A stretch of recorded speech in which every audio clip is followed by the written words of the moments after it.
istighfar, kalau bisa sih jangan yang biasa.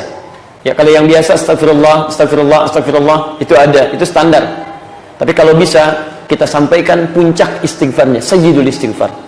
Terdapat di Al-Bukhari nomor hadis 6036, 6036. Saya tuliskan ya. Insyaallah saya tidak hapus dulu. Allahumma anta rabbi la ilaha illa anta khalaqtani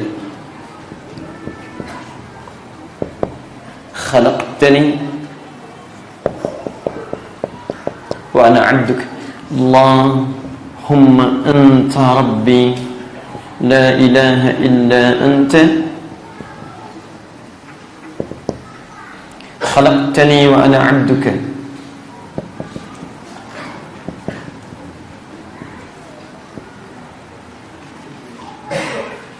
wa ana 'ala 'ahdika wa wa'dika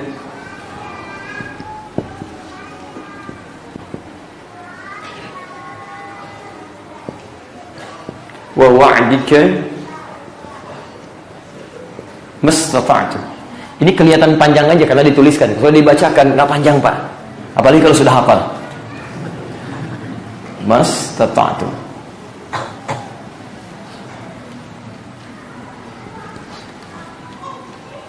Sudah? Fa'udzu bika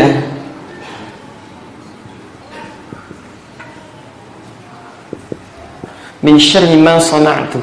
Masyaallah. Min syarri ma sana'tu. Awas, hati-hati, nanti saya tafsirkan kalimatnya. Wa abu'u laka bi ni'matika alayya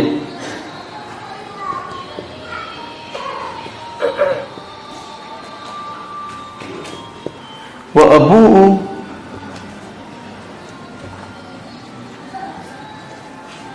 laka dhanbi faghfir li. Masyaallah, faghfir li fa innahu, tenang, mau selesai sebentar lagi. La yaghfiru dhunuba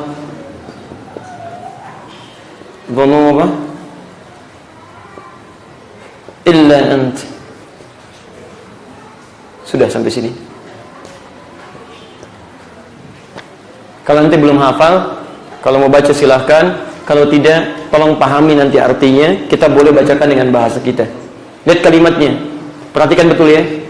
Ini sayyidul istighfar, puncak dari istighfar.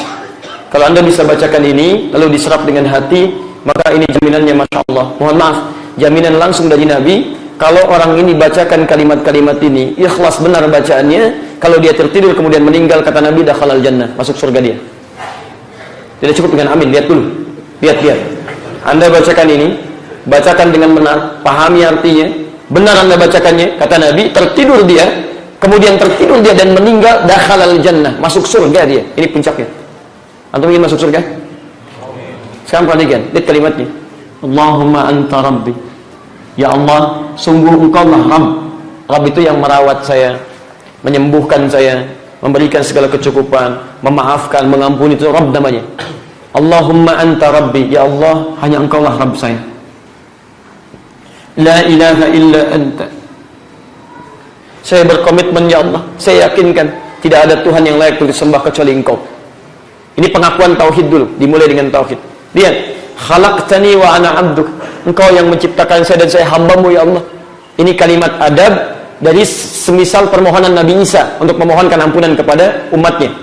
Beliau memohon kepada Allah ketika ada, mohon maaf, di antara umat yang berbuat maksiat. Kata Nabi Isa, ya Allah, kalaupun mereka salah, mereka hamba-Mu, ya Allah. Mereka hamba-Mu. Dan kalaupun mereka harus dihukum, maka Engkau memiliki sifat maha penyayang. Fa innaka antal ghafurur rahim. Ya, jika Engkau akan menghukum mereka, fa innahum ibaduk, mereka hamba-Mu.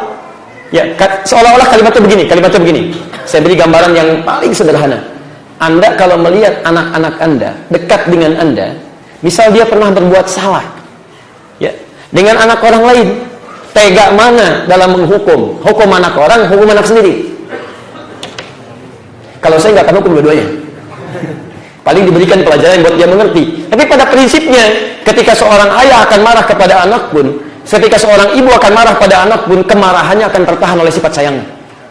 Karena merasa dia bagian dari anaknya. Dia merasa bagian dari rahimnya. Paham sampai sini? Sekarang, jika seorang ayah terhadap anak saja begitu, maka bagaimana dengan seseorang, Masya Allah, misal, yang punya kekerabatan dekat dari si manusia. Kalau sifat manusia saja sudah begitu, maka bagaimana dengan sifat Allah yang tidak disamakan dengan manusia? Maka dari itu Anda memohon kepada Allah, ya Allah, Anta khalaqtani wa ana abduk. Ya Allah, Engkau yang telah ciptakan saya. Sekalipun saya berbuat salah, ya Allah, saya masih hamba-Mu. Paham? Ketika kita mengatakan diri sebagai hamba Allah, maka kita harapkan mudah-mudahan dengan pengakuan sebagai hamba Allah, rahmat Allah diturunkan kepada kita semuanya. Paham? Karena orang tua saja yang makhluk, yang manusia, ketika akan marah masih tertahan oleh rahmatnya, maka bagaimana Allah? Bagaimana dengan Allah yang tidak bisa diserupakan dengan makhluk, yang sifat rahmatnya lebih daripada makhluk? Maka kita katakan, khalaqtani wa ana abduk. Ya Allah, Engkau ciptakan saya dan saya hamba-Mu, ya Allah. Saya hamba. Karena itulah setelah itu Anda katakan, wa ana ala ahdika wa wa'dika mastata'tu. Dan sampai hari ini saya masih berusaha sekuat kemampuan saya. Lihat, sekuat kemampuan saya untuk menepati perjanjian yang telah dibuat denganmu. Karena kita pernah berjanji kepada Allah sejak usia kandungan 4 bulan. Ruh ditiupkan. Quran surah ke-7 ayat 172. Kita telah berjanji untuk menjadikan Allah sebagai Rabb. Wa idh akhadha rabbuka min bani adama min zuhurihim dzurriyyatahum wa ashhadahum ala anfusihim qalu alastu bi rabbikum bala syahidna. Alastu bi rabbikum qalu bala syahidna. Ini yang disebut dengan ini ahdik, perjanjian dalam usia 4 bulan. Ketika terlahir kemudian tumbuh dewasa, maka mulai mengikat dengan wa'dun, janji spesifik dalam bentuk aplikasi. Maka diuji oleh Allah Subhanahu wa taala, benar enggak menjadikan saya Rabb? Saya perintahkan kamu salat ya. Yakin enggak? Kalau benar menjadikan saya Rabb, coba saya uji dengan salat. Mau salat tidak? Saya uji dengan puasa, mau puasa tidak? Saya uji dengan haji, mau haji tidak?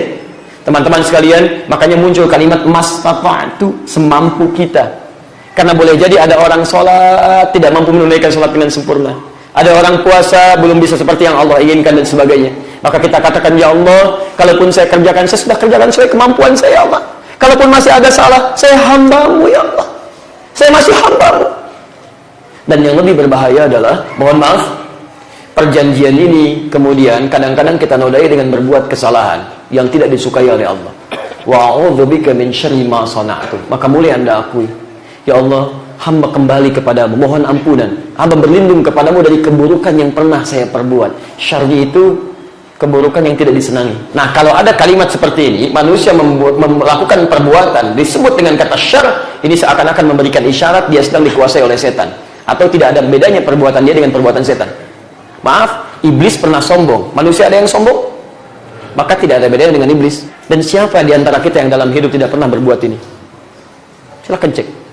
Karena itu ketika Anda mengucapkan kalimat ini, coba Anda rasakan perbuatan buruk apa yang pernah Anda lakukan sebelum Anda tidur. Jangan-jangan sebelum Anda tidur, ibunda Anda pernah meneteskan air mata karena kata-kata Anda. Jangan-jangan sebelum tidur, pasangan Anda tidak ridho dengan Anda. Sampai bahkan Anda pun tidur di tempat terpisah. Anak Anda mengecam Anda, tetangga Anda kecewa dengan Anda, teman karyawan Anda pernah kecewa dengan Anda. Makanya ketika mengucapkan kalimat ini, mohon izin kawan-kawan, Anda mengakui ma sona'tu, yang telah saya perbuat. Anda berbuat apa? Sampai minta ampunan kepada Allah. Maka diturunkan tadi, apakah khata, apakah dzambun, apakah dzunubun ma'adzulmi, atau sampai maaf, sampai ke israf. Maka disitulah Anda istighfar di situ. Ya Allah, ampuni ya Allah, ampuni ya Allah.